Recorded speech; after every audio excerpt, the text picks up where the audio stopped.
October 30-31 November 1 Calicut വെച്ചിട്ട് ഒരു crash program announce ചെയ്തിട്ടുണ്ട്. CMA ഇൻ്റർമീഡിയറ്റ് സ്റ്റുഡൻസിനാണ്. കോസ്റ്റിംഗ് എന്ന് പറഞ്ഞ പേപ്പറാണ് ക്രാഷ് പ്രോഗ്രാമിൽ ഉണ്ടാവുക.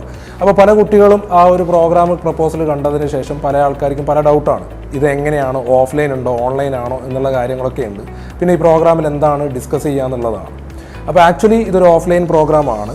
കുട്ടികളുടെ പ്രധാനപ്പെട്ട ചോദ്യം അനൗൺസ് ചെയ്ത് കഴിഞ്ഞാലും ഓൺലൈനിൽ അനൗൺസ് ചെയ്താൽ അത് ഓഫ്ലൈൻ ഉണ്ടോ എന്ന് ചോദിക്കും, ഓഫ്ലൈനിൽ പറഞ്ഞാൽ അത് ഓൺലൈനിൽ ഉണ്ടോ എന്ന് ചോദിക്കും. എന്തായാലും ഈ ഒരു പ്രോഗ്രാം ഓഫ്ലൈനിൽ മാത്രമേ നടക്കുകയുള്ളൂ. പിന്നെ രണ്ടാമത്തെ കാര്യം, ഇതെന്തിനാണ് ഇങ്ങനെ ഒരു പ്രോഗ്രാം വെക്കുന്നത് എന്നുള്ളതാണ്. നമ്മുടെ നാട്ടിൽ കുട്ടികളെ സംബന്ധിച്ചിടത്തോളം ക്ലാസ്സുകൾ ഓൺലൈനായിട്ടും റെക്കോർഡഡ് ആയിട്ടും ഓഫ്ലൈനായിട്ടും ഇഷ്ടംപോലെ കിട്ടുന്നുണ്ട്. നമ്മുടെ കയ്യിൽ ഇഷ്ടംപോലെ റിസോഴ്സുകളുണ്ട്, ഇഷ്ടംപോലെ നോട്ട്സ് ഉണ്ട്, ഇഷ്ടംപോലെ PDF ഉണ്ട്. പക്ഷേ ഇതൊന്നും പ്രോപ്പറായിട്ട് എങ്ങനെയാണ് ഉപയോഗിക്കേണ്ടത്, നമ്മളുടെ എക്സാമിന് എങ്ങനെ അത് ഉപകാരപ്പെടും എന്നൊന്നും കുട്ടികൾക്ക് കൃത്യമായിട്ട് അറിയില്ല. നമ്മൾ ഡാറ്റ കളക്ട് ചെയ്യുന്നതിലും ഇൻഫർമേഷൻ കളക്ട് ചെയ്യുന്നതിലും ക്ലാസ്സുകൾ അറ്റൻഡ് ചെയ്യുന്നതിലും യാതൊരു കുറവുമില്ല.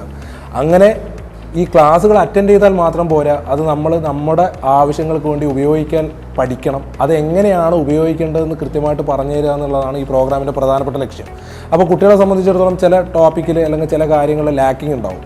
അത് കറക്റ്റ് ചെയ്തിട്ട് നമ്മൾ ഇമ്പ്രൂവ് ചെയ്യേണ്ടത് എങ്ങനെയാണ്, ഒരു എക്സാം പാസ്സാവാൻ നമ്മൾ എത്രത്തോളം അതിനകത്ത് ഇൻവോൾവ് ചെയ്യണം, അതിനെത്ര സമയം പഠിക്കണം, ഏതൊക്കെ ടൈപ്പ് ക്വസ്റ്റ്യൻസ് നമ്മൾ ചെയ്തിട്ടുണ്ടാവണം, ഇങ്ങനെയുള്ള കാര്യങ്ങളൊക്കെ കൃത്യമായിട്ട് നിങ്ങളെ ബോധിപ്പിക്കുക എന്നുള്ളതാണ് ഉദ്ദേശം.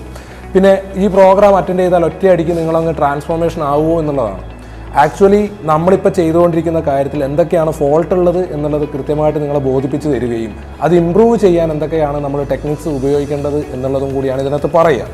പിന്നെ ഒരു ആഡ് ഓൺ എന്നുള്ള രീതിയിൽ നമ്മളൊരു പെർട്ടിക്കുലർ കോഴ്സ് CMA എന്ന് പറയുന്ന ഒരു കോഴ്സ് പഠിക്കുന്നതിനാണ്. Why we are studying CMA Kannur വെച്ചിട്ട് ഒരു പ്രോഗ്രാം നടത്തിയിട്ടുണ്ടായിരുന്നു. അപ്പോൾ അതിനകത്ത് നിപ്പയുടെ സമയത്തായിരുന്നു. അപ്പോൾ അതൊന്ന് എൻഹാൻസ് ചെയ്യാൻ വേണ്ടിയിട്ട് കാലിക്കറ്റിലുള്ള സ്റ്റുഡൻസിനും ഈ പ്രോഗ്രാമിന് അറ്റൻഡ് ചെയ്യുന്നവർക്കും why we are studying CMA intermediate കഴിഞ്ഞാൽ നമുക്ക് എന്തൊക്കെ ഓപ്പർച്യൂണിറ്റീസ് ഉണ്ട്, CMA ഫൈനൽ കഴിഞ്ഞാൽ എന്തൊക്കെ ചെയ്യണം, ഈ കോഴ്സ് കംപ്ലീറ്റ് ചെയ്യുന്നതിൻ്റെ ഇടയിൽ നമ്മൾ ഏതൊക്കെ ഏരിയയിൽ എക്സ്പേർട്ട് ആയിരിക്കണം എന്നുള്ളതിനെക്കുറിച്ചൊക്കെ ഇൻഡസ്ട്രി എക്സ്പേർട്ടിൻ്റെ കൂടെ നിങ്ങൾക്ക് കുറച്ച് സമയം ചിലവഴിക്കാനും പറ്റും.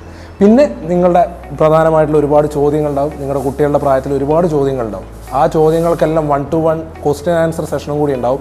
അതുകൊണ്ടാണ് സ്റ്റുഡൻസിൻ്റെ എണ്ണം 60 ആക്കിയിട്ട് ലിമിറ്റ് ചെയ്തിരിക്കുന്നത്. അപ്പോൾ ആർക്കെങ്കിലും പ്രോഗ്രാമിൽ ജോയിൻ ചെയ്യണമെന്നുണ്ടെങ്കിൽ താഴെ ഡിസ്ക്രിപ്ഷനിൽ ഗൂഗിൾ ഷീറ്റ് കൊടുത്തിട്ടുണ്ട്, അത് ഫില്ല് ചെയ്യുക. ഫസ്റ്റ് രജിസ്റ്റർ ചെയ്യുന്ന 60 ആൾക്കാർക്ക് മാത്രമേ ഉള്ളൂ. ഓൾറെഡി കുറച്ച് കുട്ടികൾ രജിസ്റ്റർ ചെയ്തിട്ടുണ്ട്, കുറച്ച് സീറ്റ്സ് ബാക്കിയുണ്ട്. താല്പര്യമുള്ളവർ എത്രയും പെട്ടെന്ന് ഗൂഗിൾ ഫോം ഫില്ല് ചെയ്യുക. All the best.